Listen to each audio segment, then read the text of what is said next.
Is financial morality a luxury when your wallet is on life support?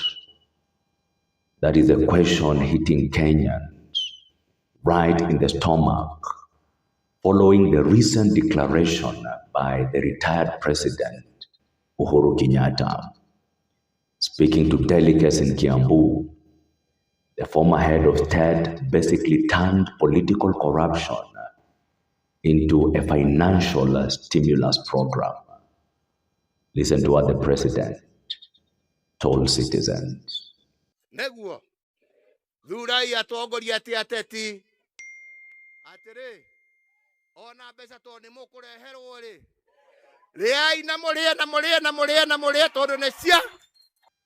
This pragmatic, borderline hilarious political advice brings to mind a famous Bukusu proverb that says that the goat does not bite the hand that feeds it, but it certainly does not follow it to the slaughterhouse either.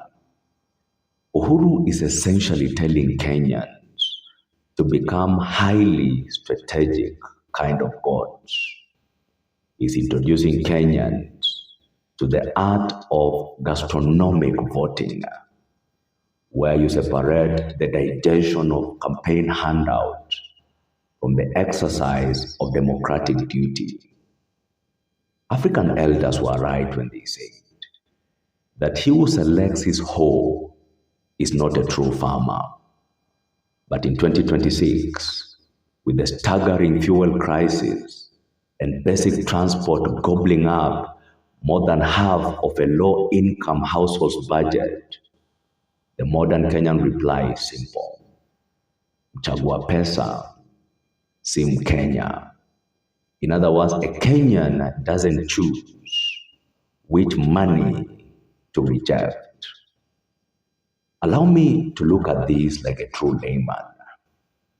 When a politician hands you a crisp 1,000 shillings note during an election rally, that is not a bribe. Think of it as a belated tax refund with zero paperwork. It's like when a thief steals your chicken, roasts your chicken, and then invites you over to have a drumstick. You don't say no to the drumstick because of moral uprightness. You eat the drumstick because it was your chicken in the first place. Now, if we look at the law, this advice by the former president walks a very thin, highly controversial tightrope. Chapter 6 of the Constitution of Kenya 2010 explicitly outlines the strict standards of leadership and integrity. It demands that public officers bring honor and dignity to the nation rather than compromising the nation through financial inducements. Furthermore, the Election Offences Act categorically states that voter bribery is an offense punishable by hefty fines or imprisonment.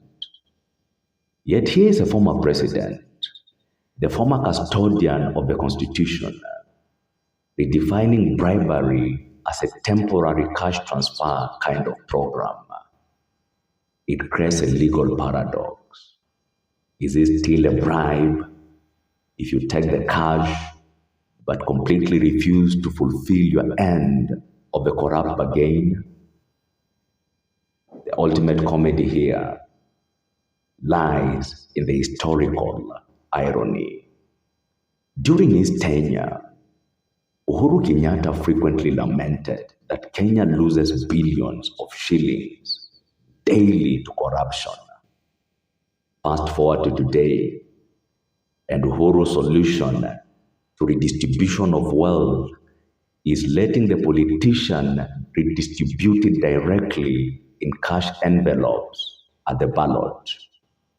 Historically, Kenyan politicians have used money as an emotional remote control to navigate voters.